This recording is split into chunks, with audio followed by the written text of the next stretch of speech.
बिस्मिल्लाहिर्रहमानिर्रहीम। अस्सलाम वालेकुम नाज़रीन, आप देख रहे प्रोग्राम सिटी एट 10। मैं हूं आपकी मेज़बान अना यूसुफ। उम्मीद आप ठीक ठाक होंगे। आज वीकेंड है, अपना वीकेंड अच्छे से प्लान कीजिए। शहर में गर्मी की शिद्दत भी बढ़ रही है, सो इसके लिए भी आपने ख़ास ख्याल रखना है, क्योंकि आपको पता है इस मौसम में डिहाइड्रेशन के मसाइल हो जाते हैं।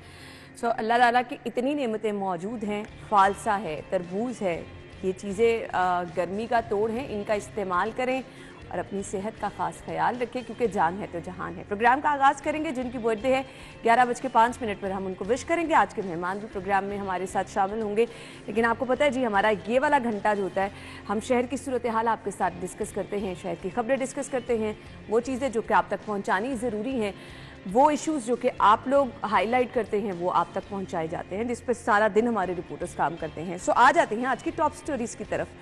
पहली खबर क्या है जी, जलाओ घिराव करने वाले शरपसंदों की शनाख्त जल्द की जाए, वजीर आला का ये कहना है। सूबे में कानून की अमलदारी यकीनी बनाने के अहकाम।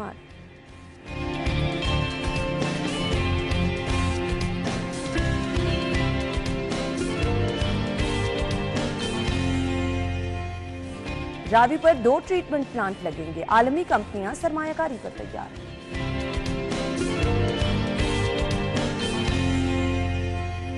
शहर में स्ट्रीट क्राइम बढ़ गया, 24 घंटों में 414 वारदातें।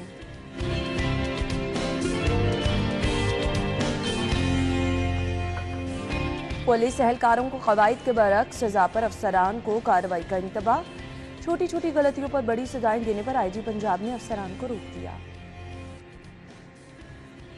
सो खबरें आप जान चुके हैं। खबरों की डिटेल्स के लिए हमारे साथ हमारे सीनियर रिपोर्टर्स मौजूद हैं। एडिटर ब्यूरोक्रेसी कैसर खोकर साहब और अली रामी ने आज हमें ज्वाइन किया है, और हम बढ़ेंगे पहली अपनी खबरों की तरफ। अस्सलाम वालेकुम। अच्छा जी, खबर पहली क्या है? अली रामी की खबर है, जलाओ घिराव करने वाले शरपसंदों की शनाख्त जल्द की जाए, वजीर आला की जानिब से ये अहकामात जारी किए गए हैं। कितना नुकसान पहुंचा अमलाक को, सरकारी अमलाक को, गाड़ियों को नुकसान पहुंचाया गया, लोगों का वक्त ज़ाया हुआ, परेशान रहे लोग, इंटरनेट सर्विस मुअत्तली की वजह से लोग बहुत ज़्यादा परेशान रहे। सो अली, क्या अहकामात सीएम साहब की जानिब से ज़िम्मे में जारी किए गए हैं? देखें, वज़ीर आला पंजाब ने आज भी एक अहम इजलास जो है वो सेफ सिटी अथॉरिटी में किया, और इस इजलास में पहली खबर तो ये आई कि इन्वेस्टिगेशन के लिए एक JIT इन्वेस्टिगेशन जो है वो कमेटी बनाई जा रही है। वो टीम तश्कील दी जाएगी, ख़ास तौर पर जो जिना हाउस यानी कि कोर कमांडर का घर और उसके साथ जितनी भी अस्करी तनसीबात हैं उस पर इंक्वायरी के लिए ये JIT काम करेगी, और JIT को एक हफ़्ते के अंदर अंदर रिपोर्ट जो है वो सबमिट करने का कहा जाएगा। अभी जल्द महकमा दाखिला पंजाब जो है इस JIT के हवाले से एक नोटिफिकेशन जारी करेगा। पहला अमल तो ये मुकम्मल कर लिया गया, और दूसरी तरफ जहाँ तक जलाओ घिराव और जो शरपसंद अनासर थे उनके खिलाफ कार्रवाई के लिए निगरान हुकूमत जो है गुज़श्ता 2 रोज़ से उनकी जियो फेंसिंग के लिए, उनकी शनाख्त के लिए वो कार्रवाइयाँ तेज़ कर रही है। अब इस पर वज़ीर आला पंजाब ने आज भी पुलिस हुकाम को यही हदायत जो है वो जारी की कि जल्द अज जल्द जैसे भी हो, जो इस शरपसंद अनासर जो हैं वो इसमें मुलव्वस थे जलाओ घिराव में, उनके खिलाफ फौरी तौर पर कार्रवाई की जाए और उनकी शनाख्त की जाए। शनाख्त के बाद उनके खिलाफ ATC यानी कि इस्ताद दहशतगर्दी के तहत जो है वो केस चलाए जाएं। अली, 3 दिन से हम ये सुन रहे हैं, ये अब तक तो इस पे पुलिस देखिए, इस पे चाहिए था। बहुत सारी चीज़ें आ भी गई हैं, वीडियोस भी आ गई हैं, तस्वीरें भी उनके सामने हैं, लोग अरेस्ट भी हो चुके हैं, कुछ के सॉफ्टवेयर अपडेट भी हो चुके हैं, वो अपडेट होने वाली वीडियोस भी आ गई। ख़ास तौर पर जो मोर चोर था, आपने देख ली होगी कि जो ये मोर मेरा है, अवाम के पैसों का वो लेके जा रहा है। अब उसके बाद उसका बयान अगर मुझे तो किसी एंकर ने कहा था कि ऐसे बोलो। अच्छा उसने उठा एंकर पे इल्ज़ाम लगा दिया, और साथ उसने कहा मैंने ये मोर को रेस्क्यू किया है, वहाँ पे कोई आग वगैरह लगी थी तो मैं रेस्क्यू करके लेके जा रहा था। खैर, इस तरह से मज़ीद वीडियोस भी आ गई हैं, अपडेट जो सॉफ्टवेयर उन्होंने अपडेट किए हैं। तो लिहाजा जो अब मज़ीद अनासर जिसमें मुलव्वस हैं, जिन तक अभी पुलिस का हाथ नहीं पहुँचा, वो ये मत समझें कि पुलिस उन तक नहीं पहुँचेगी। आप अब तक की जो भी डेवलपमेंट है, इसमें एक चीज़ जो सुनने वाले हैं वो भी ये जहन नशीन कर लें कि अगर आप ये समझते हैं कि खान साहब को रिलीफ मिल गया, तो जो जलाओ घिराव करने वाले हैं इनको रिलीफ हुकूमत कभी भी नहीं देगी। अगर आज, क्योंकि अब हर तो सामने लेकर आना चाहिए, हर जगह पे ना एक ही सवाल खड़ा हो गया कि क्या अदालत ने जलाओ घिराव की कानूनी इजाज़त दे दी है। हर जगह पे यही सवाल है, हर बंदा आपसे यही करेगा कि जो जलाओ घिराव हुआ उसका कौन जिम्मेदार है, उसमें जो मुलव्वस होगा इस पे हुकूमत तो बहुत ये कोई छोटी strict बात है। नहीं है। आप थानों पर हमला कर रहे हैं, आप अस्पतालों पर हमला इस कर पे रहे हैं। बहुत गवर्नमेंट स्ट्रिक्ट है ना। मैं ये ऐड करूंगा कि जो मुजाहरा है ना, प्रोटेस्ट करना, वो उनका हक है, लेकिन पुरअमन होना चाहिए। किसी जगह पर गलावजराव नहीं होना चाहिए, कोई फौजी दफ्तर पर हमला नहीं होना चाहिए। फौजी दफ्तर तो दूर की बात, किसी आम शख्स की भी जगह पर सरकार जो प्रॉपर्टी है उस पर भी हमला नहीं होना चाहिए, कोई गाड़ी तबाह नहीं करनी चाहिए, कोई टायर नहीं जलाने चाहिए। लेकिन पुरअमन जो एहतजाज है वो होना उसका उनका हक है, लेकिन डॉक्टर साहब, हुकूमत को कोई पुरअमन चाहिए। एहतजाज करे भी तो सही, किसने रोका पुरअमन जी एहतजाज बिल्कुल, से? लेकिन हुकूमत को चाहिए कि जो पुलिस है उसको मुजाहरीन पर गोली चलाने से रोके, गोली किसी सूरत में चलाए। अगर कहीं मुजाहरीन जो है वो काबू से बाहर हो पुलिस जाते हैं हमें तो defensive फिर नजर आई है। लाठीचार्ज किया जाए, आंसू गैस किया पहले दिन जाए, किसने या गोली डायलॉग चलाई? उनके साथ किया जाए, गोली ना चलाई जाए किसी सूरत में। पहले दिन तो शख्स को किसी ने कत्ल गोली करना, नहीं चलाई, लोग पुलिस खुद ने ब खुद आगे कुछ बढ़े हैं, शहरों में आगे मैंने निकले अखबारों हैं। में टीवी में देखा है कि पुलिस ने गोली चला दी, मुजाहरीन जो है ना वो फौत हो गए मौके पर। वो नहीं होना चाहिए, लेकिन मुज़ाकरात करना चाहिए और मुजाहरीन को भी चाहिए कि वो भी पुरअमन रहे, पुरअमन मुजाहरा करें और ना सड़क ब्लॉक करें और ना कोई प्रॉपर्टी। ये 2-3 दिन जो कुछ हुआ आपको पुरअमन नजर आया? और उस पर फिर पुलिस का जो रवैया बनता था वो फिर देखिए, उन्हें पहले दिन जो रिएक्शन खोकर साहब आया, उस रिएक्शन में किसी ने की तरफ से मज़ाहमत पहले 2-3 घंटों में नज़र नहीं आई। ये मज़ाहमत शुरू हुई है 3-4 घंटे के बाद, जब उन्होंने हर चीज़ जला के राख कर दी। उसके बाद तो रिएक्शन आना ही आना है गवर्नमेंट का। पहले रिएक्शन में उन्होंने वेट किया कि अब क्या करते हैं ये। अब उस रिएक्शन को रोकने के लिए अगर वो फौरी तौर पर कोई कार्रवाई करते तो मेरा ख्याल है कि आवाम के अंदर जितना गुस्सा था वो कुछ ना कुछ और कर देते।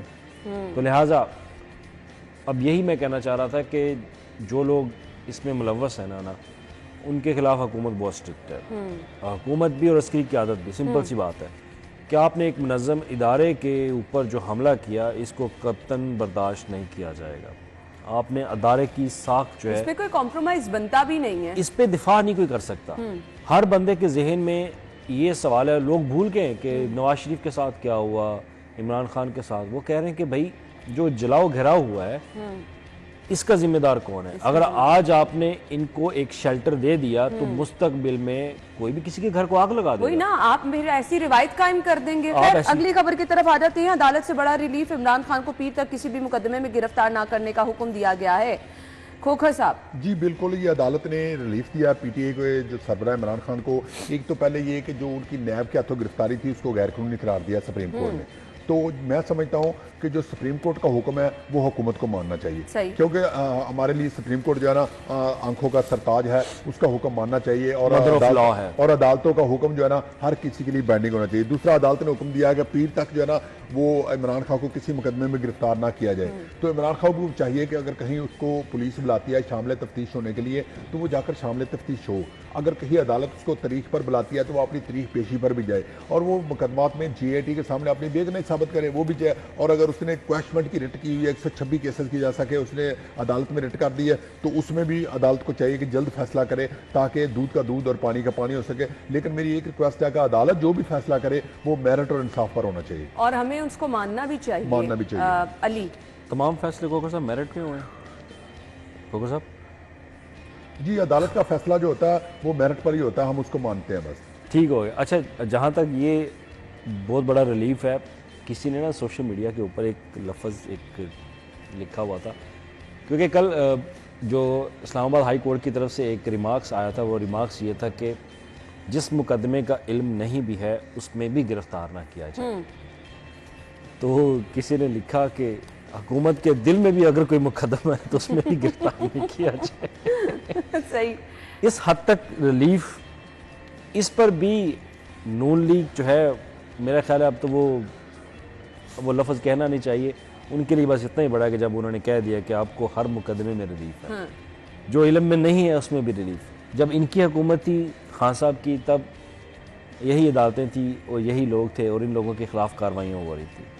देखिए, हर बंदा ये सवाल अब करता है। अगर आप ये समझे कि ये सवाल नहीं करता, लोगों को जी आप 1 मिनट में चीजें रिलेट करते हैं। लोग सब कुछ देख एक रहे हैं। मिनट लोग में। ये अगर आप देखते हैं ना कि खान साहब की फ़ैन फॉलोइंग है, बहुत समझदार है, लेकिन आप ये भी मत समझे कि फ़ैन फॉलोइंग ये भी समझ रही है कि जनाब रिलीफ कहाँ से कहाँ आ रहा है, कहाँ से कहाँ रिलीफ दिया जाए।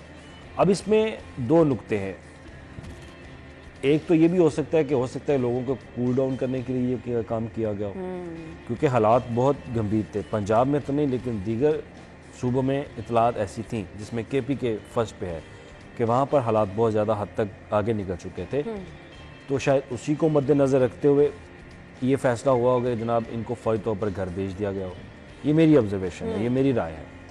और दूसरी तरफ ये भी हो सकता है कि जनाब अभी क्योंकि सदर साहब का बयान आता है उसके बाद सुप्रीम कोर्ट शामिल हो जाती है और सुप्रीम कोर्ट के बाद फ़ौरी तौर पर रिलीफ मिल जाता है, तो इससे बज़ाहिर लगता है कि इस मामले को ज़रा कूल डाउन करने के लिए ये काम किया गया। लेकिन एक बात ज़हन में रखिए, इसके आफ्टर शॉक बहुत बुरे होंगे।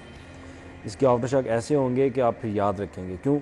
क्योंकि आपने एक इदारे के ऊपर बहुत बुरा हाथ डाला है और ये ऐसा कभी पाकिस्तान की तारीख में नहीं हुआ। ऑब्वियसली आपके सामने सब कुछ लोग ये देते हैं कि जनाब बेनज़ीर का कत्ल हुआ था तो लोगों ने जलाओ घराव किया। भाई बेनज़ीर का कत्ल हुआ था, शहीद हुई थी वो, बिल्कुल, उसमें और गिरफ्तारी में बहुत ज़्यादा फ़र्क है।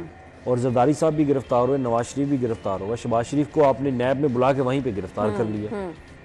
तो लोगों के माइंड में ये चीज़ें आएंगी, लाजमी आएंगी, लोग रिलेट करते हैं।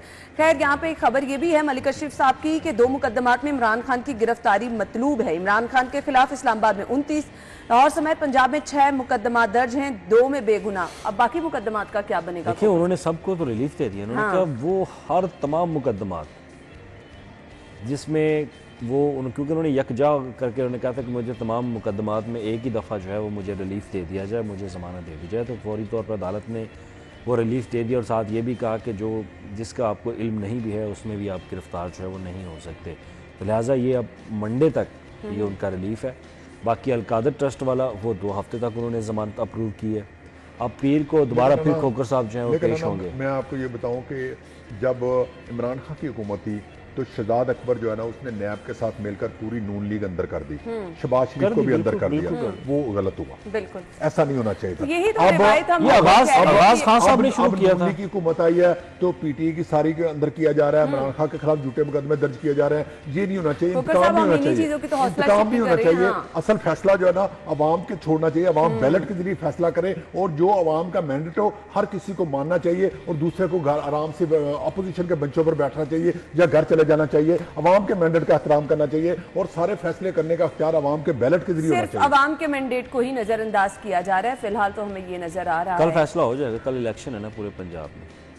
आपने ज्यादा ही जल्दी करा दी, यहाँ तो हमें हालात भाई कल की डेट है 14 मई है। कल 14 मई की डेट दी गई थी, लेकिन कल की कैंपेन खत्म हो चुकी है, चलेगा कौन से इलेक्शन होते हैं।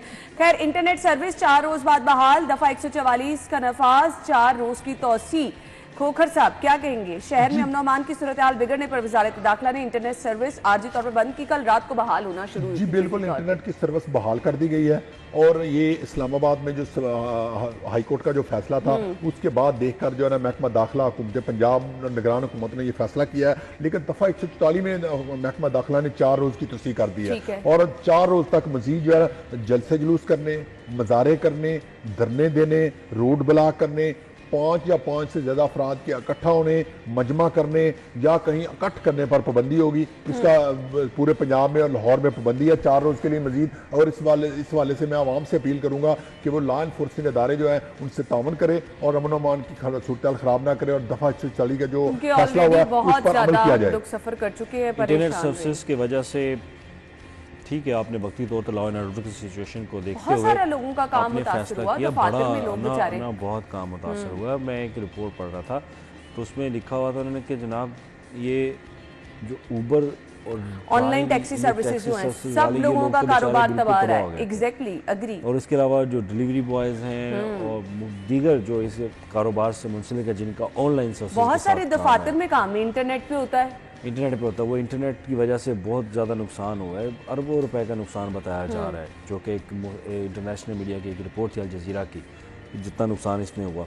लेकिन क्या ये हल है कि हमारा हर दफ़ा आप नेट ही बंद कर दें? क्यों आपने नेट बंद भी किया लेकिन उसके बावजूद आपका ट्विटर चल रहा था, आपका फेसबुक चल रहा था, आपका टिकटॉक, आपका यूट्यूब, गो कि उसमें तादाद कम थी लेकिन वो चल रहे थे, वो अपडेट थे, इंफॉर्मेशन उन पे आ रही थी। हर चीज़ जो हम टीवी पे नहीं दिखा सके वो चीज़ सोशल मीडिया पे मौजूद है। आपने मकसद हासिल क्या किया? फिर आपने इंटरनेट बंद करके उल्टा मुल्क का नुकसान कर दिया। ऐसे ही इसका कोई मुस्तकिल हल निकालना चाहिए। ये कोई हल नहीं है कि आप जब उठे ये मामला जो है वो हो तो आप इंटरनेट सर्विसेज बंद कर रहे हैं। ये तो एक बुनियादी हक है हर शहरी का, जिसको आप सलब कर लेते हैं फौरी तौर पर। ऐसा नहीं होना चाहिए, इसका वो मुश्किल हल निकाले। लेकिन दूसरा इसका पहलू जो एक इन 3 दिनों के अंदर हमने देखा, शायद आपके साथ भी होगा कि हमने अपने घरों में फैमिलीज को बहुत टाइम दिया इंटरनेट की बंदिश की वजह से। बिल्कुल ऐसे ही है। इंटरनेट की बंदिश की वजह से एक मुश्किल तो ये भी आई कि बच्चा मेरा नाश्ता नहीं करता था और खाना नहीं खाता था, क्योंकि उसने मोबाइल देखे तो खाना खाना होता है। अब ये बड़ी टेंशन पड़ी रही। फिर उसको टीवी पे कार्टून लगा के जनाब उसको खाना खिला के तेरी मेहरबानी भाई खाना खा ये बड़ा मुश्किल था। किस तरह से मामलात मुतासिर आपने घर टाइम दिया, आपने बच्चों के साथ बैठे, अब खेले, फैमिली को आपने प्रॉपर टाइम दिया। जो सारा 3 दिन का वाकया हुआ, फिर आपने अपनी फैमिली को भी बताया होगा, अपनी वाइफ के साथ डिस्कस किया, अपनी वालदा के साथ डिस्कस किया। आप देखें तालीमी नुकसान हमारा कितना हुआ, तालीमी नुकसान बंद हुए, पेपर्स आगे। बिल्कुल तालीमी नुकसान तो बहुत ज़्यादा हुआ, क्योंकि ये बंदिश जो है ऐसी थी, अगर ना करते तो इससे हो सकता था कि तालीमी इदारों को भी नुकसान था। क्योंकि जो एक मॉब होता है ना मॉब नहीं देखता कि वो किधर जा रहा है किधर नहीं जा रहा। सही कह रहे हैं आप। अब जिस दिन ये काम शुरू हुआ है, मेरी वाइफ स्कूल से निकली है तो मैंने उसको फ़ोन किया कि तुम जैसे भी है वो जल्दी घर पहुँच जाओ। अब वो नश्तर क्रॉस किया तो चुंगी पे ब्लॉक कर दिया उन्होंने। मतलब वो बच्चों के साथ वहाँ पे फंस जाती ट्रैफिक। नहीं जी, ये आपको बहुत परेशानी होती है। तो ये बहुत बड़ा इशू है। इसमें हकीकत है कि ऑनलाइन जो एक कारोबार और साथ आपका एजुकेशन सिस्टम जो है वो बहुत मुतासर हुआ है इसमें।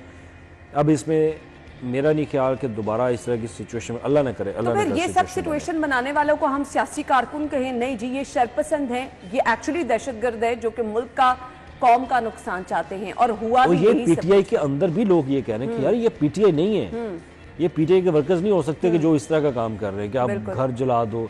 उनका मोटिव, उनका मकसद ही कुछ और है। वो तो इमरान खान की गिरफ्तारी के रिहा करने के। फिर ये कौन लोग हैं? बिल्कुल झंडे तो उन्होंने पीटीआई के पकड़े हुए थे। ऐसे ही है।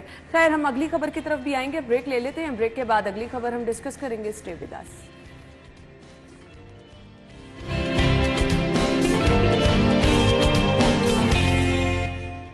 Welcome back once again. Ravi पर 2 वाटर ट्रीटमेंट प्लांट लगेंगे। आलमी कंपनियां सरमायाकारी पर तैयार हैं। मुल्क में पहली मरतबा कम्युनिटी लेवल पर बड़े ट्रीटमेंट प्लांट महमूद बूटी और शादरा के मकाम पर नस्ब किए जाएंगे। मेरे ख्याल से ये बहुत खुश आइंद है जो यहाँ पर हालात कम अज़ कम साफ पानी के हवाले से हैं। और आने वाले टाइम में जो हमें पता चल रहा था कि ज़ेर ज़मीन पानी किस तरह तेज़ी से कम हो रहा है, ये इकदाम बर वक्त उठाने की बहुत ज़्यादा ज़रूरत थी। जी बिल्कुल, इस हवाले से ये बड़ी अच्छी खबर है कि रावी पर 2 ट्रीटमेंट प्लांट लगेंगे जिसमें 1100 क्यूसेक पानी साफ करके रावी में फेंका जाएगा। लेकिन जो एक पॉइंट मुझे समझ नहीं आती, जो इसमें लिखा हुआ है कि आलमी कंपनियां सरमायाकारी के लिए तैयार। जिस तरह के यहाँ हंगामे हो रहे हैं, मजारे हो रहे हैं, अमन अमान की सूरत आ रहा है, सियासी एक मखदूश हालात हैं, इसमें कौन गैर मुल्की सरमायाकार आएगा, कौन गैर मुल्की सरमायाकारी करेगा?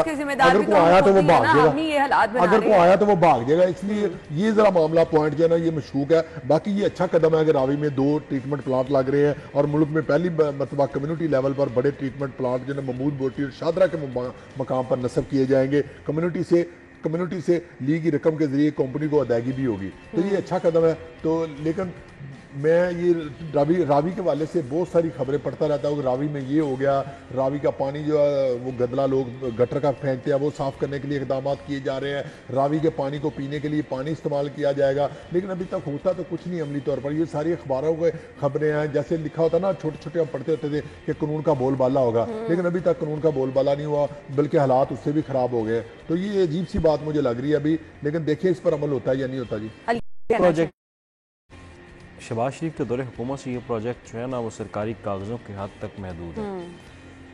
अल्लाह करे कि अगर अब रूड़ा इस पर जिम्मेदारी संभाल ले तो ये प्रोजेक्ट जो है वो कागज़ों की, यानी कि एक टेबल से कागज़ नीचे उतर कर वो एक इम्प्लीमेंटेशन की तरफ यहाँ काम होता नजर भी आ रहा है कि इम्प्लीमेंटेशन जो है वो इसकी हो सके। अब ट्रीटमेंट प्लांट बहुत ज़रूरी था। जो हमने इसकी फिजिबिलिटी रिपोर्ट्स पढ़ी हैं, इसके PC1 पढ़े हैं, इस प्रोजेक्ट को देखा जाए तो ये वक्ती तौर पर तो नहीं, मुस्तकबिल में जो इसका फ़ायदा होगा ना आवाम को, ये आपको उस वक्त महसूस वो हमारी आने वाली नस्लों तक जाएगा। ये हमारी आने वाली नस्लों के लिए प्रोजेक्ट है। और अगर अल्लाह करे कि ये बर वक्त अपने मंतकी अंजाम को पहुँचे, कि ये मुकम्मल हो जाए। अगर ये मुकम्मल ना हो तो फिर आइंदा आने वाली हुकूमतें पता नहीं इसके प्रोजेक्ट के साथ क्या करती हैं क्या नहीं करती। वाटर ट्रीटमेंट प्लांट हमारे लिए बहुत ज़रूरी है। ऐसे ही जो प्लांट है वो लगाने थे हमने नहर के ऊपर, कि हम नहर के पानी को यूटिलाइज़ करें, फ़िल्टर करें, इसका पानी जो है वो पिए, बजाय कि हम ज़मीन से पानी लें। ये भी एक अच्छा प्रोजेक्ट था, न जाने वो कहाँ रह गया। अब दूसरी तरफ जो वाटर प्रीमियम, रावी के पानी को अगर आप साफ़ करके पी लेते हैं तो ये भी एक अच्छा प्रोजेक्ट है, क्योंकि रावी का पानी अब उसमें तो इतना है नहीं वो पानी, वो पहले ही बहुत कम है। अगर जितना भी है उसको हम फ़िल्टर कर लें तो ज़्यादा बेहतर ये ना हो कि हम सीवरेज का पानी उसमें लगा के रावी का पानी जो था वो बिल्कुल ही गंदला कर दिया हमने। तो अच्छी बात है कि ट्रीटमेंट प्लांट जो है वो बहुत ज़रूरी है। अब इसमें लाहौर के अंदर 4 ट्रीटमेंट प्लांट्स हैं, ये कोई 2 नहीं है। 4 ट्रीटमेंट प्लांट अगर लग जाएँ तो हमें जो लाहौरियों के लिए पानी जो है ना वो कम से कम एक साफ़ पानी आपको मिलना शुरू हो जाएगा और इनफ भी होगा। आप इस पानी को यूटिलाइज़ कर सकते हो बहुत अच्छे तरीके से। इससे जो प्राइवेट कंपनीज़ है ना उनको बड़ी तकलीफ़ होती है कि अगर गवर्नमेंट ने ये प्लांट लगा लिए तो गवर्नमेंट पानी बेचना शुरू कर देगी। अब तो ये पानी ज़मीन से ले रहे हैं, आपको इनको पानी कितना सस्ता मिल रहा है। हाई कोर्ट ने कहा भी आप 150 रुपये की आप बोतल बेच रहे हो, सरकार को कितने देते हो? 10-20 रुपये आप देते हो, 60 रुपये देते हो। इससे सारा फ़ायदा तो पानी का ये ले जाते हैं, मतलब हमारा ही पानी हमें ही वो 150 रुपये में सिर्फ फ़िल्टर करके देते। मान लिया चले आप फ़िल्टर करके देते, अब अगर ये प्रोजेक्ट लग गए तो फिर ये कहाँ पे स्टैंड करेंगे? इनको ये भी बड़ी तकलीफ़ है इस प्रोजेक्ट से। लेकिन नो हाउ, जो प्रोजेक्ट जिस जगह पे बन रहा है उसके अतराफ जो लोग मौजूद हैं, अगर वहाँ तक, या जो रूडा का जो नया शहर रावी किनारे बन रहा है वहाँ तक अगर इस पानी की रसाई हो जाए तो हम पानी की जो गिरती हुई सतह जो मुसलसल बढ़ती जा रही है उसको हम मेंटेन कर सकते हैं। क्योंकि पानी की सतह जो है, जो इशारिये, जो अदाद-ओ-शुमार सरकारी सतह पर बताए जा रहे हैं वो बहुत खौफनाक है। हाँ, वासा का कुछ एक प्लान जो था, वाटर टैंक का जो प्रोजेक्ट जो था, बारिश के पानी को रिस्टोर किया इन्होंने, वो बहुत अच्छा प्रोजेक्ट था। उससे जो इनकी रिपोर्ट, वासा की ही रिपोर्ट के मुताबिक, कि गुज़श्ता 2019 या 20-21-22 में इन्होंने पानी की वो सतह जो है वो कम होती देखी है। इनके पास जो ग्राफ, इनके जो अदाद-ओ-शुमार है इसके मुताबिक। Water tank project Usman Buzdar के दौरे हुकूमत में शुरू किए गए थे, ये एक अच्छा प्रोजेक्ट था उनका।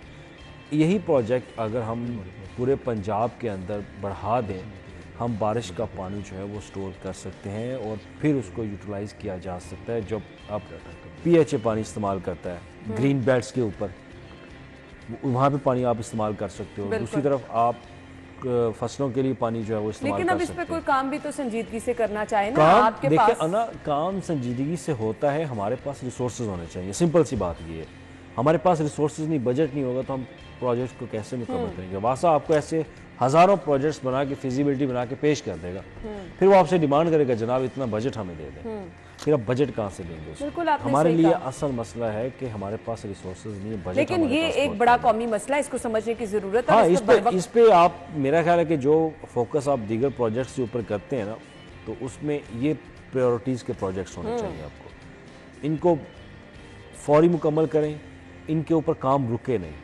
जब इन पे काम रुक जाता है उसकी कॉस्ट बढ़ती है। आपकी जिंदगी की जो बुनियादी जरूरतें हैं ना, ये उनमें शामिल है, तो इसको तरजीही बुनियादों पर आपको करना है। हमें कहा जा रहा है जी ब्रेक की तरफ जाने का। ब्रेक के बाद हम आपको ज्वाइन करेंगे। Stay with us.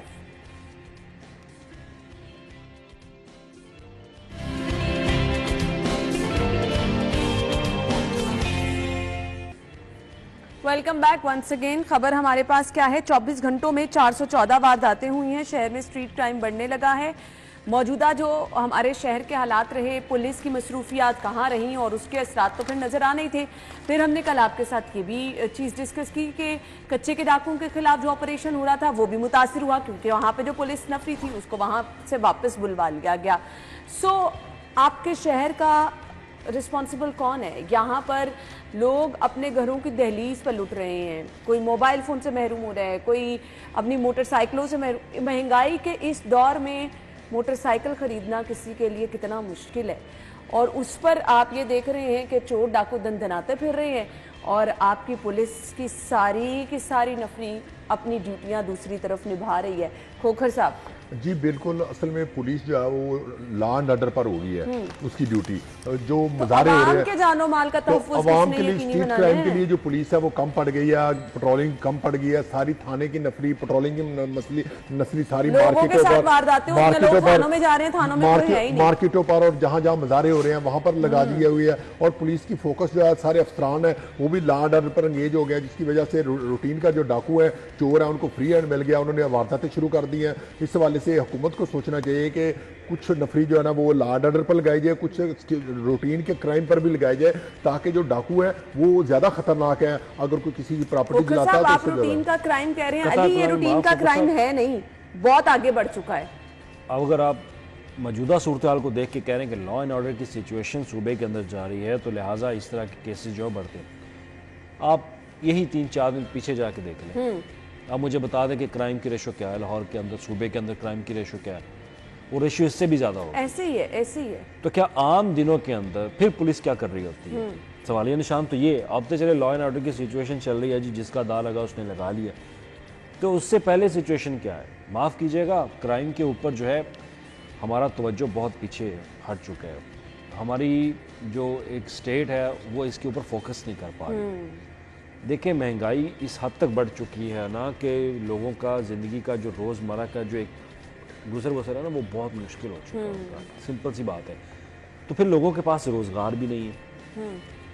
पुलिस कहती है स्टेट को कि जनाब आप लोगों को रोज़गार दे, तो लोग जो है वो अपने आमदन अपनी रोज़गार अच्छे तरीके से अली कमाएं। ये जस्टिफिकेशन नहीं है। मैं उनकी बात बता रहा हूँ कि ये चीज़ जो है वो इस पे फोकस करे, वरना अगर अब लोग हम जो है ये वो सोच क्राइम लें बढ़ता जा कि रहा है। महंगाई की वजह से ये फिर सब उनका कुछ हो दूसरा इशू आ जाता है इन्वेस्टिगेशन के ऊपर। ऐसे जी, ही। हमारे इन्वेस्टिगेशन के ऊपर हमें फंडिंग नहीं की जाती। ये बात भी उनकी ठीक है कि इन्वेस्टिगेशन का बजट हम बहुत कम रखते हैं। फिर तीसरा उनका नुक्ता ये है कि जब हम किसी के खिलाफ कार्रवाई करते हैं वो बंदा अदालत से रिलीफ ले लेता है। ये बात भी उनकी जस्टिफिकेशन ठीक है। फिर स्टेट कहाँ पे मौजूद है, स्टेट कहाँ पे फोकस कर रही है? आप अपने लॉज के अंदर अमेंडमेंट करें, कम से कम जो अदालतों से रिलीफ ले लेते हैं उनके लिए अमेंडमेंट कर लें, ताकि जो एक क्राइम जिस पे साबित हो चुका है उसको आप पकड़ लें, उसको कोई कड़ी से कड़ी सजा दें।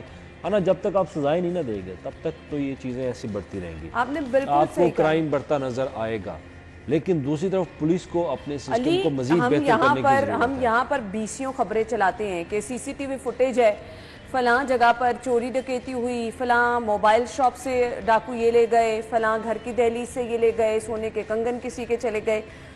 उन सीसीटीवी फुटेजेस का क्या फायदा है? किसी के अंदर कोई डर खौफ ही नहीं है। फिर यहाँ पे नाकामी किसकी है? पुलिस की। लोग तो अपने घर को सेव करते हैं सीसीटीवी सजा। फुटेज लगा के। सजा ना, मैं सिंपल ये कहूँगा, जहाँ पर सजा हो जाएगी ना, फिर उसके बाद देखिए हाथ काट देना, शरीयत में है ना, इस्लाम में। तो चोरी करता तो हाथ काट दें भाई, आप काटें, फिर देखते हैं चोरी रुकती है कि नहीं रुकती। मसला ये है कि चोरों की जो पनाह करने वाले लोग हैं उन तक हम नहीं पहुँचते। हमारे क्राइम के जितने सीनियर रिपोर्टर हैं, साई साहब हैं, इरफान मलिक है, आबिद चौधरी है, वो कहते हैं कि जी जिन इलाके में चोरी डकैती हो रही है पुलिस की फिंगर टिप्स पे होता है सब कुछ। सब कुछ होता है उनके पास। आपके इलाके के एसएचओ को सब कुछ पता होता है कि किस किस जगह पर क्या क्या कुछ हो रहा है। तो फिर इन तक हाथ डालना क्या ये जो ड्रग माफिया है, ड्रग माफिया के बारे में नहीं पता बिल्कुल, होता? इस हवाले से सबको मैं पता होता है। कहूँगा कि जो सजाएं हैं वो एक तो सख्त होनी चाहिए ताकि किसी को जरूरत ना हो दोबारा क्राइम करने की। दूसरा, जो मुलजम पकड़े जाते हैं उनकी प्रोसिक्यूशन और उनके केस का फॉलो पुलिस को करना चाहिए, ताकि उनको अदालतों से सजाएं जो कानून मौजूद है उसके तहत ही अगर सजाएं मिल जाए तो बड़ी बात है। वो रिहा हो जाते हैं, पुलिस नाकस केस तैयार करती है, अदालतें रोती रहती है, अदालतों से वो जाकर बरी हो जाते हैं और दोबारा क्राइम शुरू कर देते हैं। इस हवाले से हुकूमत को चाहिए कि जेलों में भी असलाह का अमल करे, ताकि जो जेलों में जाते हैं तो वहाँ उनकी दूसरा, मैं असलाह हो आईजी सके। साहब पुलिस की फलाह के लिए तो बहुत काम कर रहे हैं। इस चीज की तरफ भी मैं रिक्वेस्ट करना चाहूंगी आईजी साहब से कि प्लीज अवाम के जानो माल के तहफ़्फ़ुज़ को यकीनी बनाना भी इन्हीं पुलिस एहलकारों की जिम्मेदारी है। आईजी की फोर्स को भी चाहिए कि उनका सिपा सलार इस हद डिलीवर तक करें। उनके बिल्कुल लिए आपने सही कहा। उनको रिलीफ दे रहा है तो कम से कम वही डिलीवर कर रहे हैं। बिल्कुल अगर आप किसी से पैसे दे के उसकी एफआईआर काट रहे हैं तो फायदा भाई। बिल्कुल आपने सही कहा। हर जगह पे यही सिचुएशन है, जो बंदा जाता है उसकी एफआईआर के अंदर आज अली नहीं ये हो तो रहा। सिस्टम खराब है और आपने ये थाना कल्चर complaint की cell- तब्दीली ये तो हम बचपन से ही सुन रहे हैं। आपने कंप्लेन सर, यही थाना कल्चर की तब्दीली के लिए खान साहब आए थे, लेकिन आपने उनको रहने नहीं दिया, आपने उनकी हुकूमत खत्म कर दी। हम एक ब्रेक लेंगे, ब्रेक के बाद आपको ज्वाइन करेंगे, हमारे साथ ही रहिएगा।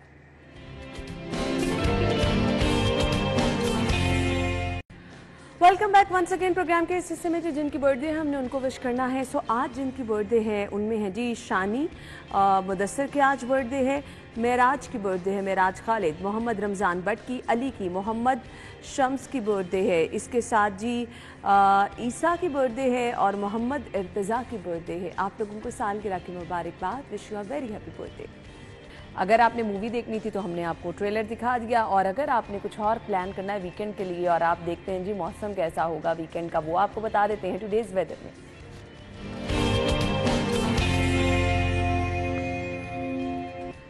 अच्छा जी, कोमल हमें ज्वाइन कर रही हैं बाहर से, उनसे जान लेते हैं। कोमल, इस वक्त बताइए टेम्परेचर क्या है? कल तो अच्छी खासी गर्मी थी लेकिन रात गए हमने देखा, बल्कि अलल सुबह का टाइम था जी, आंधी भी चली, बारिश भी हुई और मौसम कदरे बेहतर हुआ है। सो वीकेंड पे मौसम कैसा होगा ये बता दें हमें।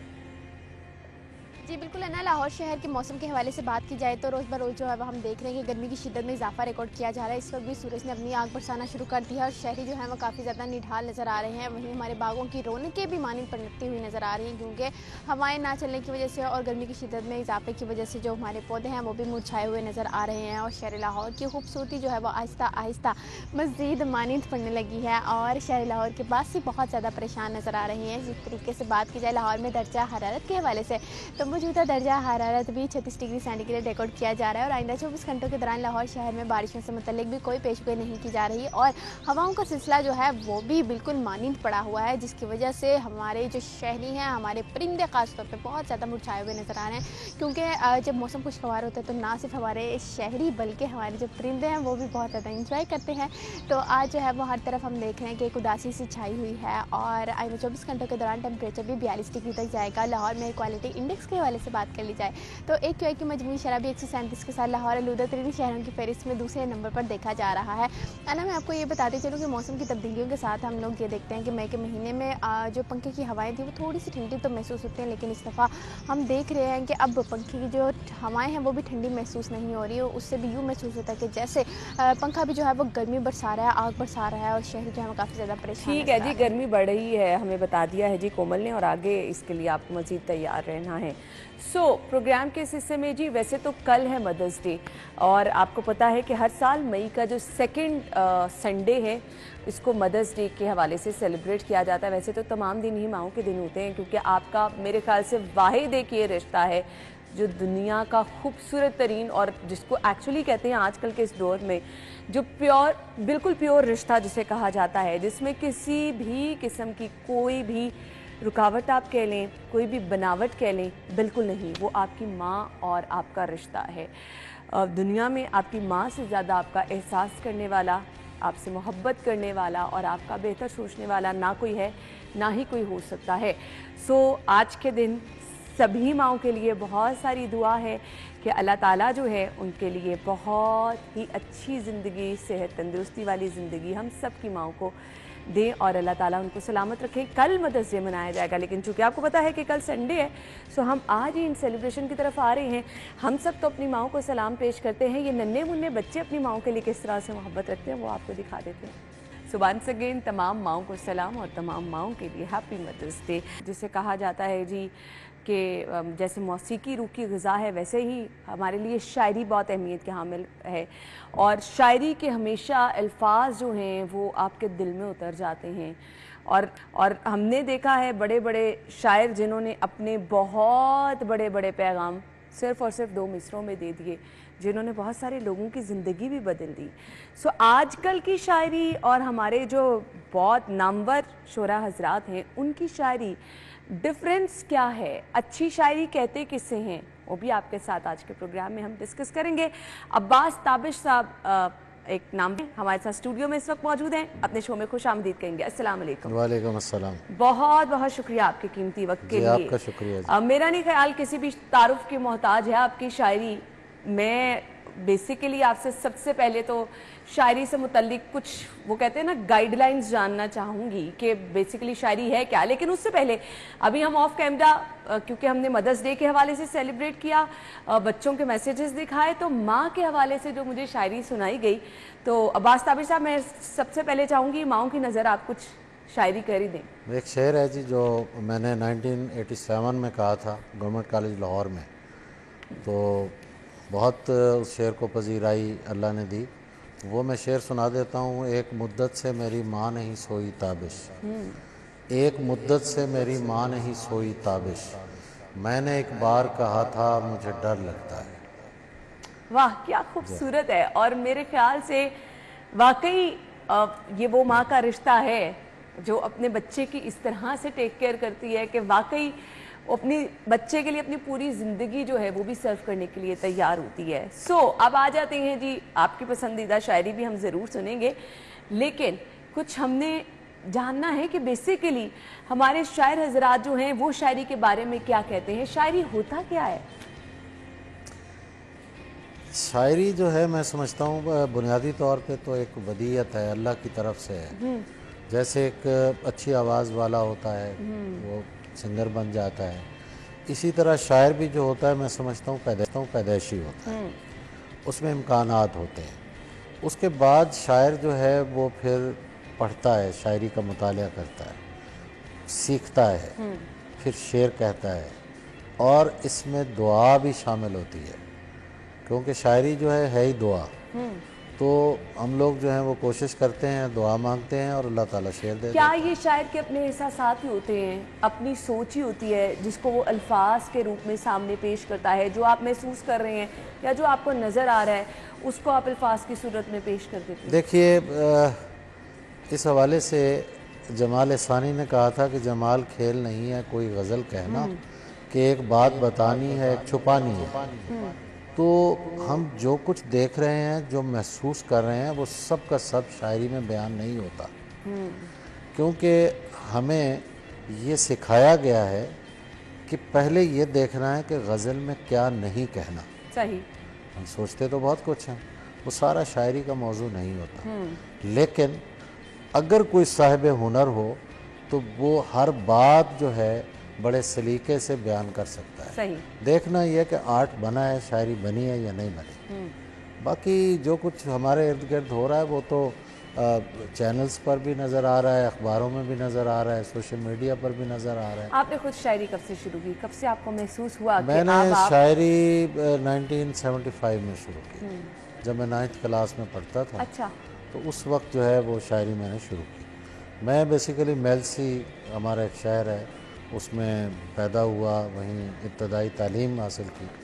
फिर 1981 से मैं लाहौर में हूँ। सही।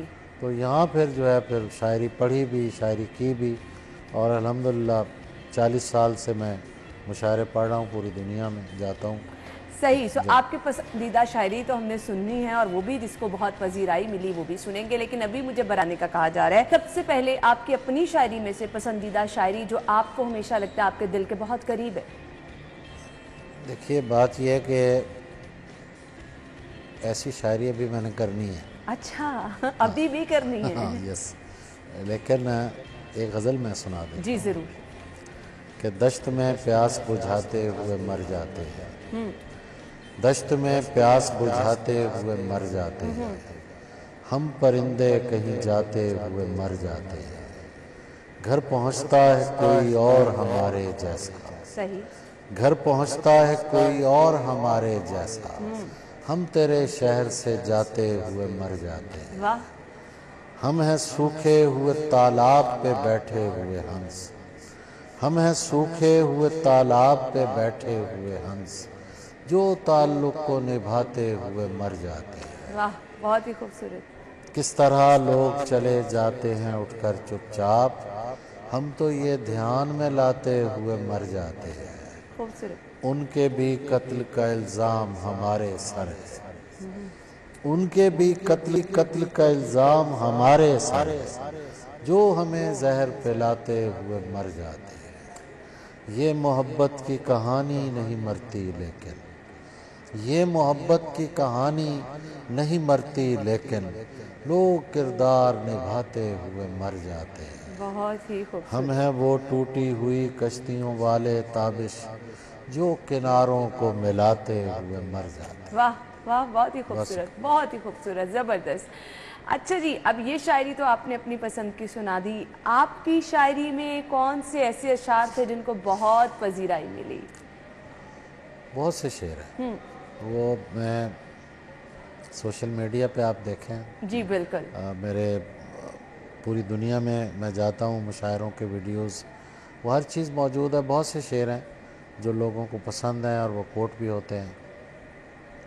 सही। मुझे ये बता दीजिएगा, हम नौजवान शायरों को देख रहे हैं, टिकटॉक पे भी शायरी हो रही है, मुख्तलिफ शायर उन्होंने अपने यूट्यूब चैनल भी बनाए हैं। ये जो आजकल की शायरी है, कैसे देखते हैं आप इसको? देखिए, बात यह है कि सोशल मीडिया जो है ना, वो प्रमोट करता है, लेकिन उसकी प्रमोशन जो है वो डिसीजन नहीं होती। एक चीज़ हम सोशल मीडिया पे देख रहे हैं ना कि जी इस वीडियो को इतने मिलियंस जो हैं वो व्यूअर्स ने देखा है, तो ये फैसला कहीं और होगा। हम करेंगे फैसला, लोग करेंगे कि ये अच्छी चीज़ भी है या नहीं है।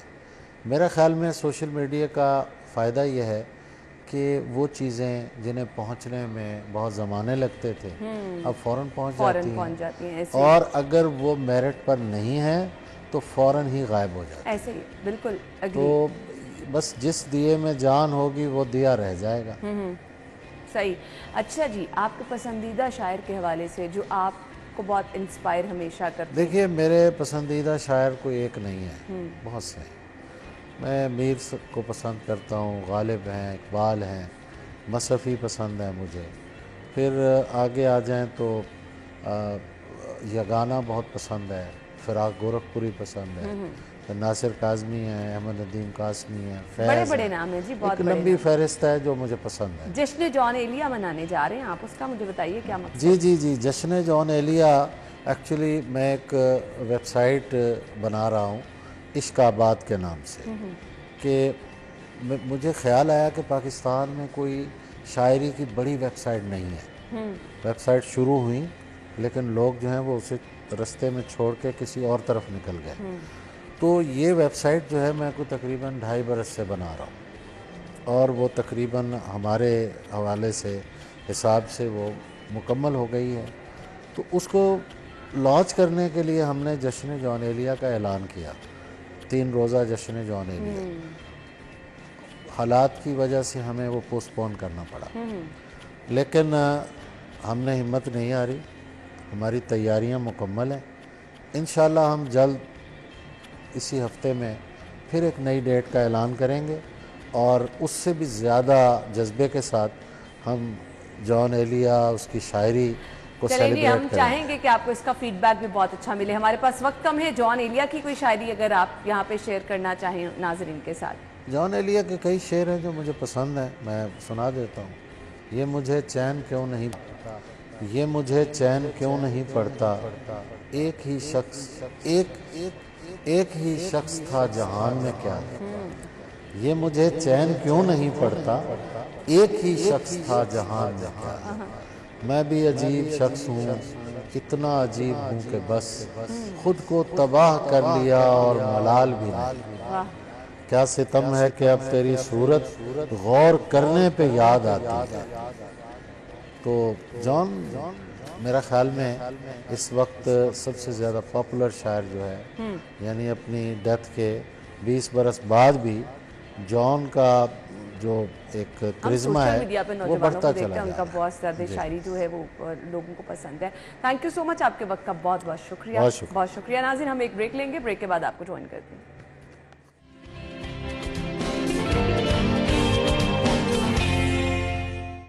Welcome back once again. हर कोई चाहता है हम खूबसूरत लगें, हर कोई चाहता है हम डिफरेंट लगें, और हर कोई चाहता है कि हम आजकल ऐसा जोड़ा पहन लें जो पूरी महफिल ही लूट ले। ख़ासतौर पे ख़वातीन की मैं बात कर रही हूँ, और जो किसी ने ना पहना हो। ऐसे में ये जो एक दौड़ लग गई है, मेरे ख्याल से जो हमारे डिज़ाइनर्स हैं, फैशन डिज़ाइनर्स, उनकी रिस्पॉन्सिबिलिटी बहुत ज़्यादा बढ़ गई है। आप डिफरेंट ब्रांड्स पर चले जाएँ, आपको बहुत ज़्यादा एक जो है ना ह्यूज कलेक्शन नज़र आती है। फिर भी इसके बावजूद हर कोई चाह रहा होता है कि वो कुछ डिफरेंट ढूंढे। सो आज के इस दौर में ये कैसे मुमकिन है, और हमारे डिज़ाइनर्स हजरात जो हैं उनके लिए कितनी बड़ी मुश्किल है। ट्रेंड क्या चल रहा है, ट्रेंड को फॉलो कैसे किया जा सकता है। मार्केट में आप चले जाएं, आपको सभी कुछ मिलेगा। लॉन्ग शर्ट्स भी हैं, शॉर्ट शर्ट्स भी हैं, ट्राउज़र्स भी हैं, शलवार भी है। अब लोग कहते हैं कि हमें कैसे पता चलेगा कि आजकल ट्रेंड में क्या है। सो आपकी मुश्किल थोड़ी सी आसान कर देंगे वेदर चेंज हो रहा है, इसकी थोड़ी सी आपको बताएंगे कि क्या ट्रेंड में है, क्या आप इस मौसम के लिहाज से कहीं पे पहन के जा सकते हैं। सो ये मैं आपको बिल्कुल सजेस्ट नहीं करने वाली हूँ। हमारे साथ हमारी मेहमान मौजूद हैं, फैशन डिज़ाइनर हैं सोनिया मलिक, उन्हें अपने शो में वेलकम कहेंगे। Thank you Sonia. वेलकम सलाम। Thank you so much. आपके वक्त का भी बहुत बहुत शुक्रिया। मेरे ख्याल से आप लोगों को सल्यूट पेश करना चाहिए जो आप एक मुश्किल काम आजकल कर रही हैं। हर कोई चाहता है कि बस डिफरेंट हो कुछ। सो इस डिफरेंट वाली दौड़ में आपके लिए काम करना कितना मुश्किल है?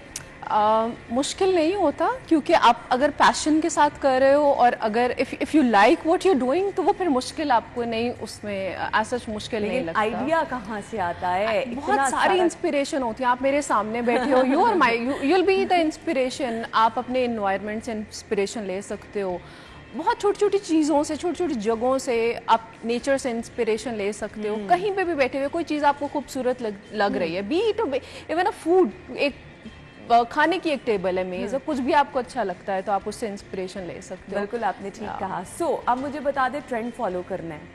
अब आप अगर मार्केट में जाते हैं, किसी डिजाइनर के पास जाते हैं, उसके पास भी सब चीजें शोकेस में है। बिल्कुल। तो मुझे ये बता दें, हमने कैसे डिसाइड करना है कि ट्रेंड क्या है, मुझे क्या सूट करेगा, मुझे शलवार लेनी चाहिए, ट्राउजर लेना चाहिए, लॉन्ग शर्ट पे जाना चाहिए, क्या सजेस्ट करेंगे आप देखने वालों को? ट्रेंड तो देखिए ना, ट्रेंड तो हर दौर में ट्रेंड बदलते रहते हैं, आप तो नहीं बदलते हो ना। तो ट्रेंड वो फॉलो करना चाहिए जो आपकी बॉडी को सूट करे, जो आपके ऊपर अच्छा लगे, जो आपकी फिजिक के ऊपर अच्छा लगे, वही ट्रेंड बनना चाहिए।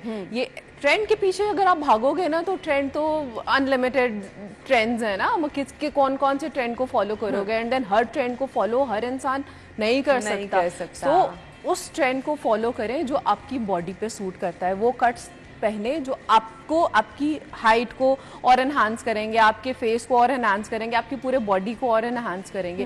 तो आई बिलीव कि आप अपने आप को, you should look yourself in the mirror and then see कि आपके ऊपर सूट क्या करता है, उसको ट्रेंड बना लो बस। सही। तो यही सजेस्ट करती हैं आपके पास जो आपके कस्टमर्स आते हैं, क्लाइंट्स आते हैं, उनको आप ये सजेस्ट करती हैं। अब क्या चीज़ें मैटर करती हैं? आपकी हाइट, आपकी फिजिक, कि आपने लॉन्ग शर्ट की तरफ जाना है, शॉर्ट शर्ट की तरफ जाना है, स्टफ़ कितना मैटर करता है? देखें, स्टफ़ मैटर बहुत ज़्यादा करता है। फॉर मी स्टफ़ एक बेस है। आपकी बेस ही अगर अच्छी नहीं है, उसके ऊपर जितनी मर्जी आप एफर्ट डाल लोगे ना, it has to go through a process. उसने स्टिच भी होना है, उसने डाई भी होना है, it has to go through several stages वो एक फिनिश प्रोडक्ट में आने के लिए ना। तो जब तक आपका वो बेस ही अच्छा नहीं है, और बेस ही आपकी उस बेस के ऊपर ही आपने इन्वेस्ट करना है ना, तो स्टफ तो बहुत मैटर करता है। आई थिंक सबसे ज़्यादा मैटर इस टाइम पे जो करता है ना, कस्टमर के लिए भी, वो स्टफ मैटर करता है। कस्टमर आपके पास आएगा, वो पहले चीज़ सबसे पहले क्या देखेगा, वो ये नहीं देखेगा कि कितना हैवी जोड़ा, कितना लाइट जोड़ा, वो ये देखेगा कि नीचे बेस क्या है। तो it has to be breathable, it has to be pure, not necessarily कि बहुत ज़्यादा आप प्योर फैब्रिक्स के ऊपर। वेदर कंडीशन में तो आपको उस पे कॉम्प्रोमाइज भी नहीं, आप बिल्कुल भी वो सिंथेटिक और पॉलिएस्टर और वो चीज़ों पे कॉम्प्रोमाइज नहीं कर सकते। बिल्कुल।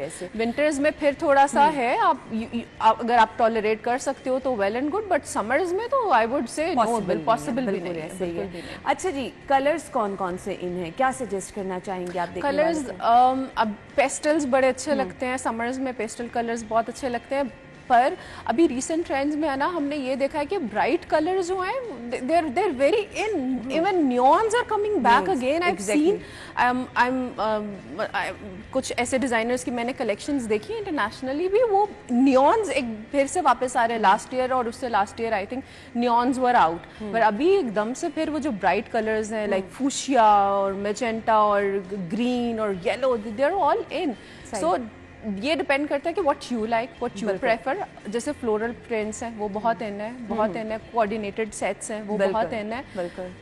अच्छा, मुझे अब ये बता दीजिएगा, कुछ लोगों के लिए ये सिलेक्शन करना बड़ा मुश्किल होता है कि डे के इवेंट पे जा रहे हैं तो कौन सा कलर होना चाहिए, नाइट इवेंट्स पे जा रहे हैं कौन सा कलर होना चाहिए।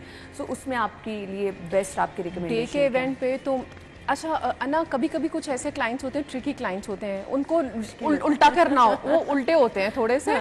अब उनको हम मना भी नहीं कर सकते। If they want to wear black जोड़ा डे के टाइम पे, तो उनको हम मना नहीं कर सकते। That's their personal preference and choice. हमारा काम ये होता है कि हम उनको गाइड कर दें कि आप रात के टाइम पे आप डार्क कलर्स की तरफ चले जाए और दिन के टाइम पे पेस्टल्स की तरफ चले जाए, बट वो ये फिर डिजाइनर का काम आता है ना कि उस ब्लैक जोड़े को दिन के मुताबिक आपने एडजस्ट कैसे करना है। सो वो ये चीजें मैटर करती हैं यार। सही, शादियों का सीजन साथ साथ चल रहा है और बिल्कुल वेदर चल रहा कंडीशन भी है और ये हम स्क्रीन पर दिखा रहे हैं, बहुत ही जबरदस्त काम है।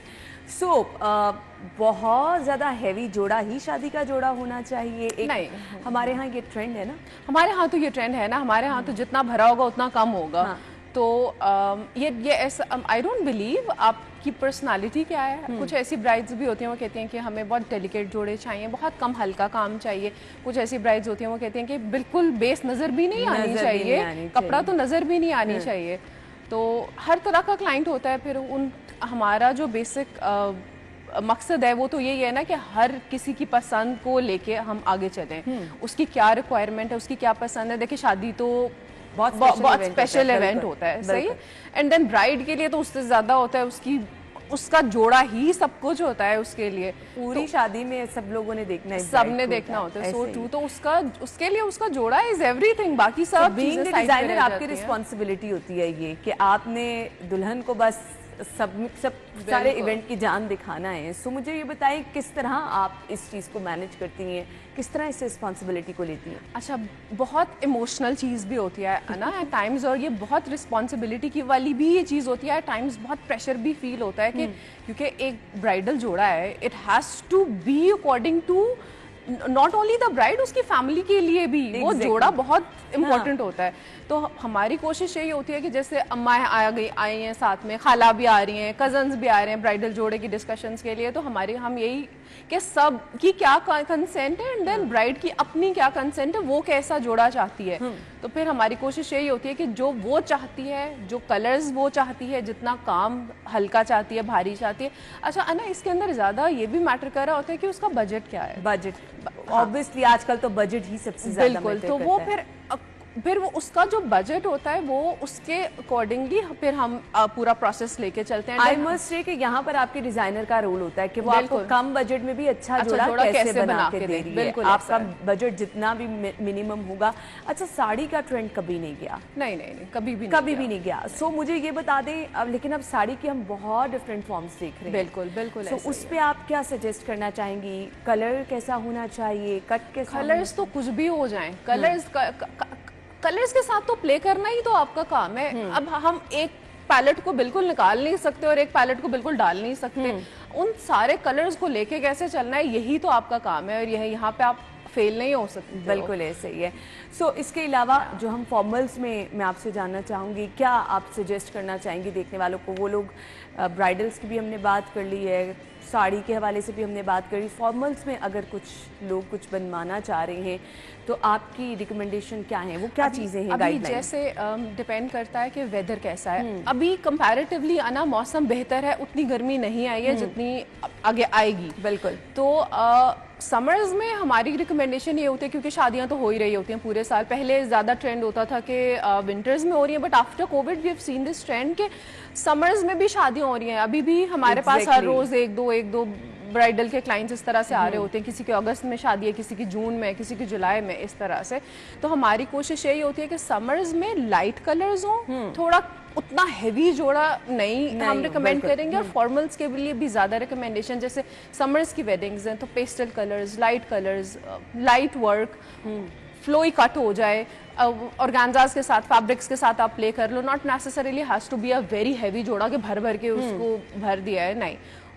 कट अच्छा होना चाहिए, फैब्रिक अच्छा होना चाहिए, उसका जो स्टिचिंग है वो बड़ा अच्छा होना चाहिए, वो अच्छी होनी चाहिए। और वो जो हैवी जोड़ा आप कहते हैं कि काम बहुत ज़्यादा होना चाहिए, वो कम भी होगा तो आपके कट्स और आपके स्टिच बहुत अच्छा हुआ होगा जोड़ा, तो वो बहुत अच्छा लगेगा। और कम बजट में भी, और नॉट नेसेसरीली कि अब जितना हैवी जोड़ा होगा ना वो फिर बजट भी तो ज़्यादा मांगता है। एग्जैक्टली ऐसे ही है। तो यहाँ पर मेरे ख्याल से आपका डिज़ाइनर जो है वो बेस्ट पार्ट प्ले करता है और आपको बहुत अच्छी सजेशन दे देता है।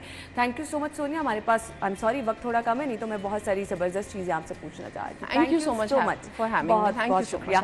हमने एक ब्रेक की तरफ जाना है, ब्रेक के बाद आते हैं। Stay with us.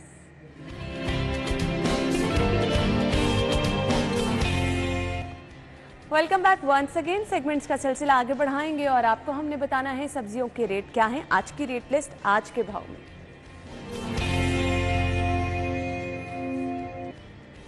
मार्केट में इस वक्त मायदा मौजूद है, सो आपके घर के करीब मार्केट में आपको सब्जियां किस रेट में मिलेगी? ऑल दो थोड़ा सा उतार चढ़ाव होता है, लेकिन एक आइडिया आपको हो जाएगा। मायदा की तरफ चलते हैं। जी मायदा, ओवर टू यू। की कीमतों की अगर आज बात की जाए तो सब्जियों की कीमतों में आज होश रुबा इजाफा देखने में नज़र आ रहा है। शहरी जो है वो अच्छा खासा गिला शिकवा कर रहे हैं कि सब्जियां खरीदना जो है वो अब उनकी पहुंच से बिल्कुल दूर होती चली जा रही हैं। रोज़ सब्जियों की कीमतों में इजाफा देखने में नज़र आ रहा है। मेरे पास इस टाइम रेट लिस्ट मौजूद है, आपके साथ मैं शेयर करती चलूँ। इस टाइम प्याज की कीमत जो है वो सरकारी नर्ख पर 48 है, लेकिन बाहर ओपन मार्केट में 70 पे फ़रोख्त की जा रही है। टमाटर में 4 रुपये के इजाफे के साथ जो वो कीमतें हैं सरकारी नर्ख पर 42, जबकि बाहर जो है वो 60 रुपये फ़रोख्त किए जा रहे हैं। लहसुन में इसी तरह से 5 रुपये में जो है वो इजाफा देखने में नज़र आया है। लहसुन जो है इस टाइम सरकारी कीमत उसकी जो है वो 335, जबकि बाहर ओपन मार्केट में 450 रुपये फ़रोख्त किया जा रहा है। अदरक की कीमत जिसमें होश रुबा इजाफा देखने में नज़र आया है, 5 रुपये उसमें इजाफे के साथ सरकारी कीमत 735, जबकि बाहर जो है वो 860 रुपये जो है वो फ़रोख्त किया जा रहा है। सब्ज़ मिर्च की अगर बात करें तो उसमें भी अच्छा खासा इजाफा देखने में नज़र आया है। 14 रुपये इजाफा किया गया है। सरकारी नर्ख पर जो है वो 90, जबकि बाहर जो है वो 120 रुपये फ़रोख्त किए जा रहे हैं। इसी तरह बहुत सी कीमतें यहाँ पर मौजूद हैं, आप स्क्रीन पर भी देख सकते हैं कि कीमतें जो है सब्जियों की उसमें होश रुबा इजाफा देखने में नज़र आया है। जैसे ही सब्जियों की कीमतों में इजाफा देखने में नज़र आया है, वहीं सफ़ेद पोश तबका जो है वो हुकूमत से अपील करता हुआ भी दिखाई दिया है कि खुदारा इनकी कीमतों में कमी की जाए ताकि उनके घर के चूल्हे भी जो हैं वो बआसानी चल सके। ठीक है जी, थैंक यू सो मच। मायदा हमारे साथ मौजूद थी। जी, इसी के साथ ही प्रोग्राम का वक्त पहुंचा अपने इख्तिताम को, लेकिन 2 दिन क्योंकि इंटरनेट सर्विस 3 दिन ऑलमोस्ट लोग परेशान रहे, अपनी बर्थडेज हम तक नहीं पहुंचा सके। सो अब आपको ये मुश्किल थोड़ी आसान हो गई, आप अपनी बर्थडेज हम तक भिजवा दीजिएगा। पिक्चर्स इंशाल्लाह मंडे को शामिल करेंगे। अपना ख्याल रखिएगा, मंडे को मुलाकात होगी। अल्लाह हाफ़िज़।